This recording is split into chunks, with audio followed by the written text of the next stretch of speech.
ऐक, स्वामी तुला काहीतरी सांगत आहेत आणि हे वाक्य आज तुझं आयुष्य बदलू शकतं.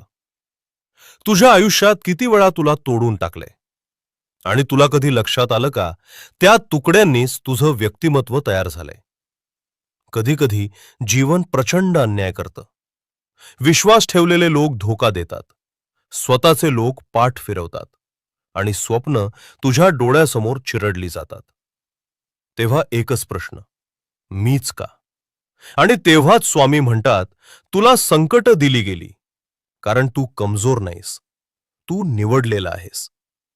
सर्वात काळोख रात्रीच सर्वात तेजस्वी तारे जन्माला येतात. आज तू जिथे उभा आहेस ते तुझं शेवटचं ठिकाण नाही, हा तुझा टर्निंग पॉइंट आहे. दुःख जे झालं ते तुझ्यावरचा भार नव्हता, तो तुझा ट्रेनिंग होता. आता एक सांग, तुझ्या आयुष्यात कधी असा क्षण आला का ज्यानं तुला मोडलं पण पुन्हा उभं राहायला शिकलं? जर होय असेल तर खाली एक शब्द लिही, उठलो. जगाला दिसू दे, तू हरलेला नाहीस. लक्षात ठेव, लोक काय म्हणतात यानं काही फरक नाही. आयुष्य काय देतं यानंही फरक नाही.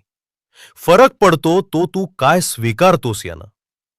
स्वामी म्हणतात, तुझं दुःख तुझी शिक्षा नाही, तुझं दुःख तुझं शस्त्र आहे. आणि आता जग तुला थांबवू शकणार नाही. श्री स्वामी समर्थ.